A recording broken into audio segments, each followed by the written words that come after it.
I'm 53 years old, and my name is Carol Jensen. Picture this.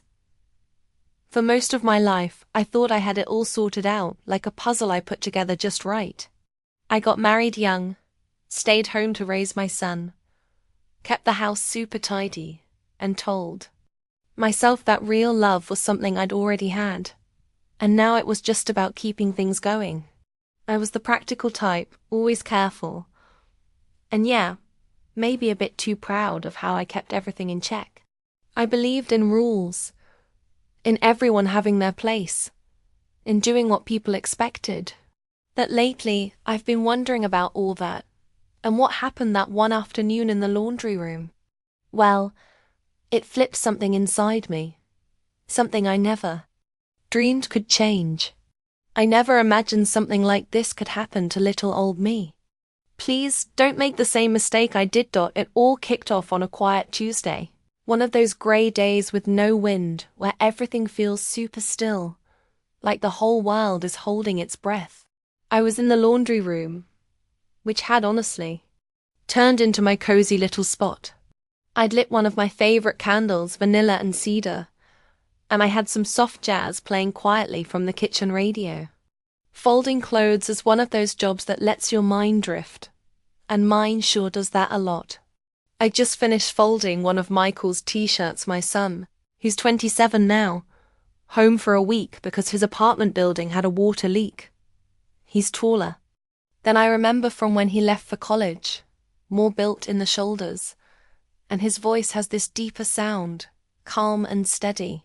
But to me, he'll always be my boy, my little whirlwind of scraped knees and Lego forts. I was humming along to the music when I heard the floor creak behind me. I turned a bit, thinking he'd walk by or ask about dinner, but he didn't say anything at first. Instead, he stood there in the doorway, watching me. His being there surprised me, not because he scared me, but because of how he was looking like he had something to say but couldn't quite spit it out.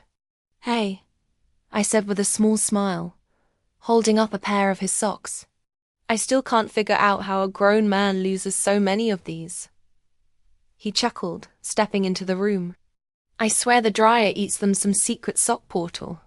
I laughed, shaking my head. "Well, I've been folding your clothes since you were in onesies. I think I would have found that portal by now." He leaned against the counter, arms crossed, watching me work. The silence between us wasn't awkward exactly, but it had this weight, like something gently pushing on your chest. "You always smell like fresh laundry and cinnamon," he said out of nowhere. I paused mid-fold. "That's an odd thing to say." "No, it's not," he replied, his voice softer now. "It's just true." I didn't look at him right away. I focused on smoothing the edges of a towel, setting it into the basket, trying to keep my hands busy while my thoughts spun all over the place. Something about how he said it felt too personal, too close, or maybe I'd just never noticed how closely he paid attention to me. "I missed this," he said, "just being home, hearing your voice in the next room, the smell of this place. Do you?" That last word came out a little quieter, like it wasn't meant to be said out loud. My stomach did a tiny flip, guilt, nervousness, I wasn't sure. But I turned to him fully then, trying to pull us back to normal. "You know you're always welcome here, Michael," I said gently. He nodded, his gaze not leaving mine. "I know. I just ... I guess I see things differently now." A dryer buzzed loudly, snapping the tension like a broken string. I blinked and turned away, glad for the excuse. I opened the door, reached in, letting the warm air spill out. But as I did, I felt him step a little closer behind me, not touching, just closer. "Mum," he said quietly, and I froze at how carefully he said it. "Can I tell you something without you freaking out?" My heart pounded. "That depends. Are you about to tell me you've joined a cult or you're moving to Alaska?" He gave a soft laugh. "Neither." I turned halfway toward him, and for the first time, I noticed how much older he looked in his eyes, not tired, but like he had stories I hadn't heard, thoughts he hadn't shared, and something else, a vulnerability I hadn't seen since he was a teenager. "What is it?" I asked. He hesitated. "I just ... I think you're incredible. I don't say it enough. You've always held everything together, even when things were hard." I felt the breath catch in my throat. It wasn't the words, it was how he said them, like they'd been building for years, full of quiet admiration and something else that made my skin tingle, made my heart ache. I smiled, placing my hand on his cheek like I used to when he was little. "You're a good man, Michael." He closed his eyes briefly, leaning into the touch. "I don't know what I am sometimes, but I know this. Being here with you feels more right than anything's felt in a long time." The moment stretched between us, silent, fragile, and charged with something neither of us dared to name. And in that quiet, I felt something in me shift. It was the beginning of something I couldn't explain yet. A thread pulled loose in the tightly woven fabric of my world. I didn't know where it would lead. I only knew this. I wasn't folding laundry anymore. I was unfolding something much deeper. The next morning, I tried to go through my routine like nothing had happened. The sky was clear, birds chirping outside. The kitchen window and the coffee machine hissed with that familiar comfort. That something in the air had changed, or maybe it was just me. Michael had gone out for a morning jog, something he always did when he needed to think. I was glad for the space, not because I regretted anything from the night before, but because I needed to sit with the weight of it all, to figure out how to breathe through this strange new awareness I hadn't asked for. I sat at the kitchen table in my robe, staring into my coffee cup like it held answers. I kept hearing his voice from yesterday. "Being here with you feels more right than anything's felt in a long time." There was a tenderness in his tone that had replayed in my mind all night, not inappropriate, not overt, but deep, emotional, and maybe that's what made it so powerful. It wasn't about rules being crossed. It was about feelings that had been quietly waiting for a moment to be seen. By noon, he was back, sweaty, breathless, his t-shirt sticking to him. I looked up from chopping vegetables for lunch and smiled without thinking. "You ran long," I said. "Had a lot to work out in my head," he replied, grabbing a towel from the counter. I went back to slicing cucumbers, keeping my eyes on the cutting. Bored. "Did it help?" There was a pause. "Not sure yet." He grabbed a glass of water, his movements a little slower, more deliberate than usual. When he finally spoke again, his voice was low and steady. "Can I ask you something, Mom? And I mean this as a real question, not something to make things weird." I set the knife down carefully. "All right. Do you ever feel like the life you built, the one you thought you were supposed to have, didn't really turn out to be yours?" I blinked. Of all the things I expected, that wasn't it. "Yes," I said softly, more times than I care to admit. He pulled out a chair and sat across from me. There was no tension in his shoulders, just honesty, and it disarmed me. "I used to think you were the strongest person I knew," he continued. "You held this house together, took care of me, kept everything running. But I also saw how quiet you got after Dad left, like part of you was gone, and you just kept moving anyway." I looked down at my hands. They'd aged without me noticing. Lines where there used to be smoothness, veins more visible, but they were still strong, still capable, still mine. "I had to keep moving," I said. "You were watching. I couldn't afford to fall apart." He nodded slowly. "But you did. I saw it. I just didn't know what to do with it." The room grew quiet again, not uncomfortable, but full, like we were both sitting in a memory we'd never dared to speak about until now. I think I carried that guilt for years, he admitted. I thought if I was better, kinder, more successful, you'd find joy again. And when I moved out, I guess I thought distance would make it easier, but it didn't. Tears burned at the corners of my eyes. I hadn't expected this kind of confession, this raw honesty from him, and I wasn't sure I was ready for what it was unraveling in me. You've always been enough, Michael, I whispered.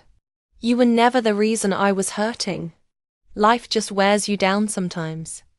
He reached across the table and placed his hand over mine. The gesture was simple, but the warmth of it spread through me like sunlight.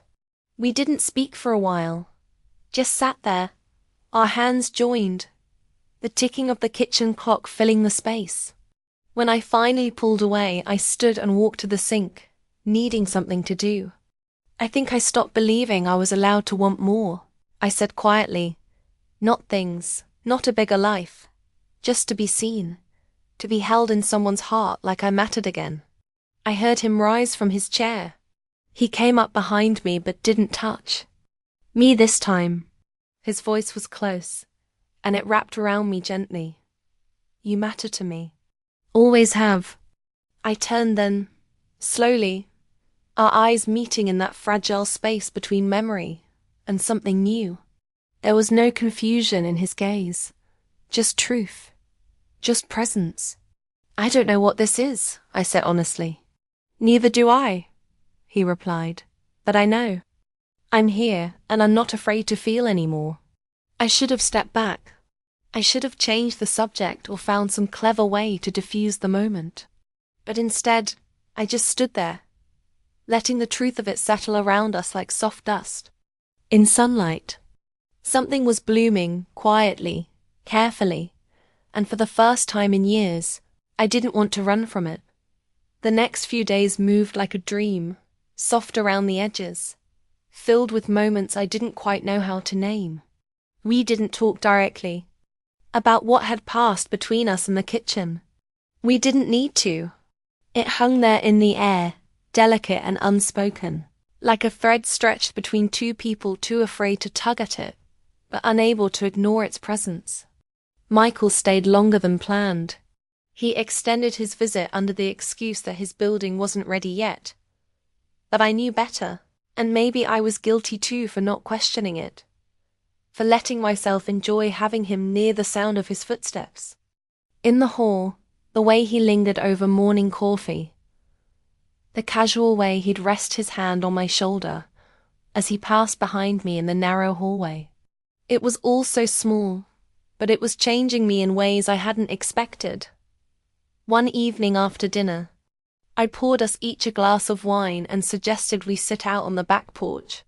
The air was cool and quiet, the sky painted with streaks of fading pink. I wrapped myself in a light fur blanket, and Michael sat close beside me on the bench swing, his knee barely brushing mine. We rocked slowly in silence, listening to the cicadas buzz in the distance. Do you ever miss him? He asked, his voice low. Your father, I paused, then nodded. Sometimes, but not in the way you think. I missed the idea of what I thought we were building, not the man himself. He nodded slowly, swirling the wine in his glass. I used to wonder what it would have been like if he'd stayed, if we'd been a normal family. We were a family, I said. Maybe not the kind you saw on TV, but we had our own shape, our own rhythm. He looked over at me, his eyes soft and searching. I always felt safe with you. My chest tightened. That's all I ever wanted.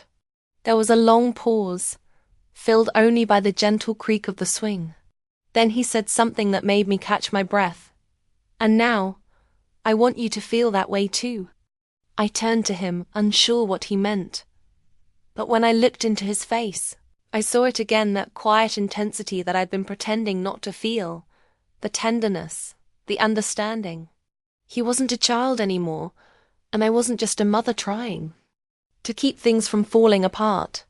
I do feel safe, I said, my voice nearly a whisper. With you, I feel seen. He reached out and brushed a loose strand of hair from my face. His fingers lingered at my temple, tracing the edge of my jaw so delicately I felt it in my chest. My breath hitched. I don't want to cross a line, he said. But I also don't want to keep pretending I don't feel something. A part of me wanted to stop him, to remind us both of the boundaries that had always been there. But another part, quiet, buried, and long neglected, rose to the surface, the part of me that remembered what it was like to be wanted, to be touched with care, not obligation, to be chosen, not just needed. Michael, I began, but my voice faltered. He leaned in slowly, giving me every chance to pull away. But I didn't. I couldn't. The warmth of his breath brushed my cheek before I felt the lightest kiss, soft, tentative, barely there, but real. When he pulled back, he looked at me with something close to fear in his eyes. "I'm sorry," he said. "Don't be," I interrupted, surprising myself. The truth was, I wasn't sure what this was or what it meant or where it could possibly go. But for the first time in years, I felt alive in a way I hadn't expected to feel again. Not confused, not reckless, just alive. We sat there in silence. For a while, the weight of the moment settling around us, and somehow it didn't feel wrong. It felt honest, painfully honest. The moon rose slowly over the trees and the cool air curled around us. I rested my head on his shoulder, and he didn't move.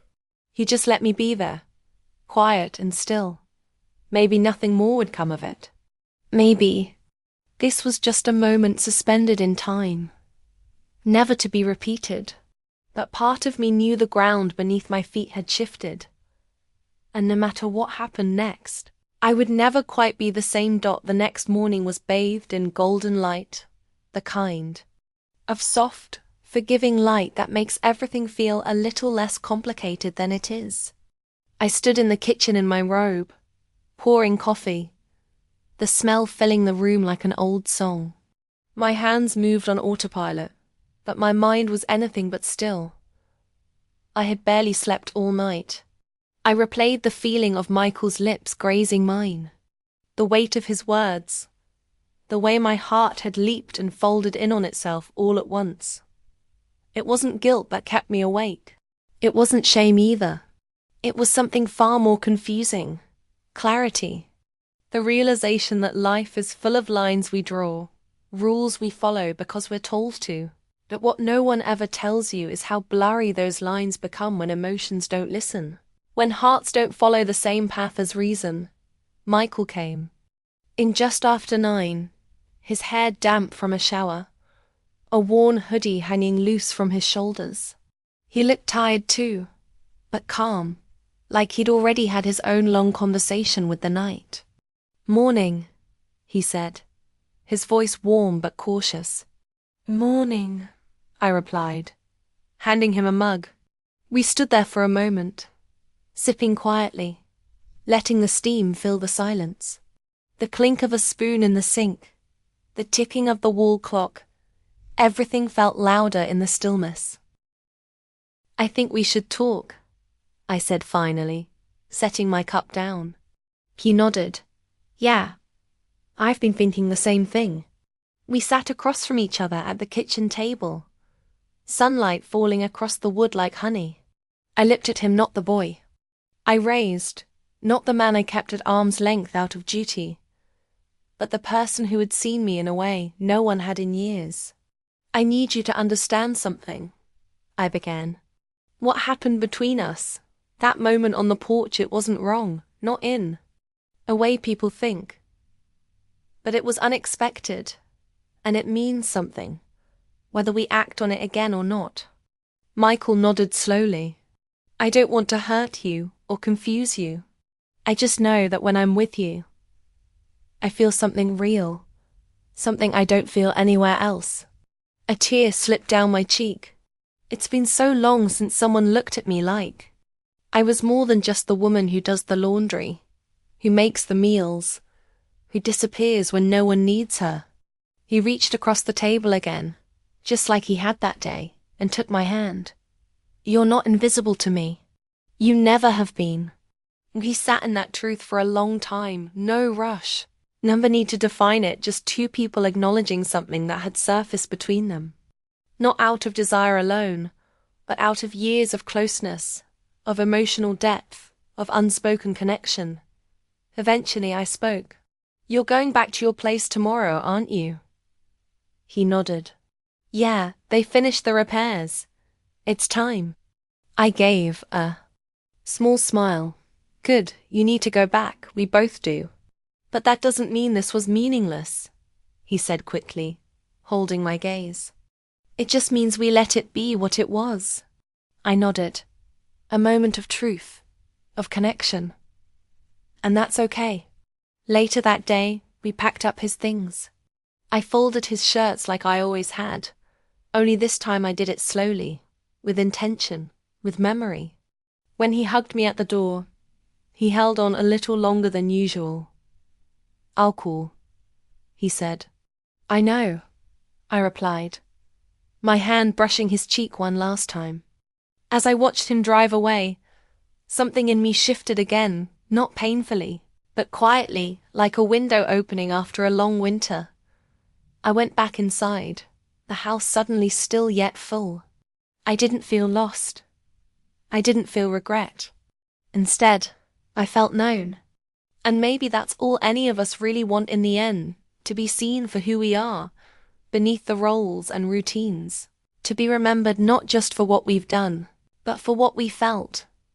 That day in the laundry room changed something in me, not because of what almost happened, but because it reminded me I was still capable of feeling deeply, still capable of being seen, heard, touched, not just physically but emotionally. And now, I'll never fold a shirt the same way. Too.